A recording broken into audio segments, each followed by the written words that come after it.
आता पाहूया टॉप 9 महत्त्वाच्या बातम्या। आधी भाजप प्रवक्त्या आता मुंबई न्यायालयाच्या न्यायाधीश आरती साठेंच्या नेमणुकीनंतर वाद, जनतेला न्याय कसा मिळणार? आमदार रोहित पवार यांचा सवाल। तर आरती साठे यांनी जानेवारी 2024लाच प्रवक्तेपदाचा राजीनामा दिल्याचं भाजपकडून स्पष्ट। मंत्री दत्तात्रय भरणेंनी कृषी मंत्री पदाचा पदभार स्वीकारला। पदभार स्वीकारताच भरणेंनी मुख्यमंत्री उपमुख्यमंत्र्यांचे आभार मानले।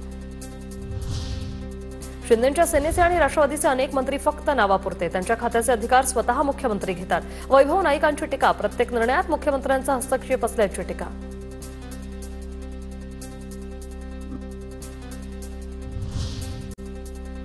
धाराशिव जिल्ह्यात शरद पवारांच्या राष्ट्रवादीला धक्का, माजी आमदार राहुल मोटे यांचा अनेक कार्यकर्त्यांसह अजित पवारांच्या उपस्थितीत राष्ट्रवादीत प्रवेश, तर बाबा जानी दुर्राणी यांचा 7 ऑगस्टला मुंबईत काँग्रेसमध्ये प्रवेश। शरद पवार यांची ते साथ सोडणार। मेळघाटात प्रथमच एकाच वेळी 5 वाघांचं दर्शन, हरिसाल जवळील अरोरा गावाजवळ वाघांचं अख्खं कुटुंब असल्याची चर्चा।